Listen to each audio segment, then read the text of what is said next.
The highly anticipated Counter-Strike 2 was finally released on September 27th, 2023. Despite some flaws, the game certainly has a lot of positives going for it. It's an extreme graphical upgrade and has some new gameplay features that enhance the game while still keeping the feel of Global Offensive. Along with the new ranking system, there's a lot to like, but something about this game has really rubbed me the wrong way. When I saw the tweet that CS2 had been released, I went to Steam to download the game and check it out. To my surprise, I noticed there had been an automatic update to CSGO. It was then that I realized Valve had gone with the Blizzard Overwatch 2 approach. CS2 was not a true new game at all, it was just an update file to CSGO. And this is okay in theory. I'm not going to sit here and debate whether that makes it a true sequel or not. I'm not here to complain, because my real issue is with Counter-Strike Global Offensive now ceasing to exist. It's a really odd feeling. And I'll admit, I was really never a huge CSGO player. It's just not really the style of FPS like I typically play. But even with that said, it gave me an incredibly somber feeling knowing CSGO was gone. And it's the same feeling I got when the original Overwatch was similarly erased in the same fashion. CSGO is one of the most iconic FPS games of all time. It revolutionized FPS esports, and people played this game for a decade, and then just suddenly one day it's gone. And I should have seen this coming, considering the CS2 beta was part of CSGO, but it came as a huge surprise to me. I don't remember Valve really saying that this would happen, although maybe I missed it. It was a surprise to me. And this was certain to be a controversial decision by Valve, and they didn't make things easier for themselves. CS2's system requirements mean some people who were able to run CSGO just fine won't be able to run the new game, and this is to be expected with any new game. But considering CSGO was one of those games that could basically run on a potato, this is going to hurt a lot of people. Also, CSGO was a game that had a large foreign audience, meaning that they came from areas that might have less money, and therefore an upgraded PC is just not realistic. And all of those players not only will be unable to play the new Counter-Strike, they can't even continue playing the old game that they've been playing just fine for years. There was also something missing from CS2, which I noticed immediately, and that was that Arms Race is not in CS2 at launch. Now, I'm not sure if Arms Race is popular among the more hardcore Counter-Strike fans, but it was a mode that I played a lot. And one of my friends and I often found ourselves playing Arms Race when we were just looking for something a little more chill to play. Now, if CS2 was a normal sequel, I would say that this mode not being in the game at launch is kind of disappointing, and just leave it at that. But when you consider the fact that CS2 is now the only option, it becomes unacceptable to not have this mode at launch. There was one other decision Valve made during the switch to CS2 which really boggled my mind, and that was the achievements. Now, I know not everyone cares about achievements, but many do, and myself included.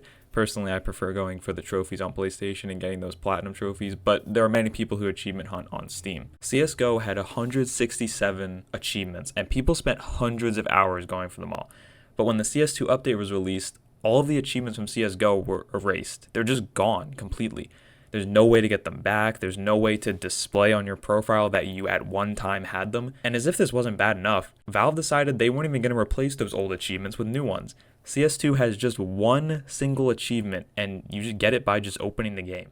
So not only did achievement hunters get all of their CSGO progress deleted, but they don't even have anything new to go for. Removing, or if you want to say retiring, CSGO was already going to be a very tough pill to swallow, and these other issues have made it even worse. I think I've said all I want to say about CS2, so let's switch lanes to a deeper discussion regarding the gaming industry. There's another element to this entire CS2 situation that has been on my mind a lot lately, and that's game preservation. Game preservation is the act of preserving video games, and that is achieved by archiving source code, art assets, among many other things. Unless you're a complete dork like me, you probably aren't really aware of game preservation or its importance. Think about it this way. Video games are an art form, and just like all other forms of art, it's important to preserve them so that we can look back on the history of the industry. Despite its importance, game preservation has been in a pretty bad place, and this is primarily due to copyright issues. Recently, a bombshell article from the Video Game History Foundation reported that 87% of classic video games had been or were close to being lost to time. And when a game like CS2 or Overwatch 2 comes out and straight up replaces its predecessor, the number of games lost to time continues to go up. Overwatch won Game of the Year in 2016, and by 2022, just 6 years later, it was no longer playable. CSGO is one of the most iconic and impactful FPS games of all time, and it now no longer exists in its original form. I don't know about you, but that feels pretty damn bleak to me. And I understand why companies do this. They don't want anyone lingering on the old game and just continuing to play that one instead of the new sequel. They don't want, to split up the communities or anything like that. But I'm not sure if these companies realize or if they even care that by doing this, they're erasing their own history. With the dominance of live service games, we're going to continue to see this happen, and it's entirely possible that all of the most popular games of this current era will be completely lost to time. Whether it's Counter-Strike, Overwatch, Valorant, Apex, Fortnite, etc., all of these major games will eventually be lost to time, whether they're replaced by sequels or if the servers are just shut down. And at this point, it feels like there will be an entire generation that won't even be able to go back and play their childhood favorite games because they'll all be gone.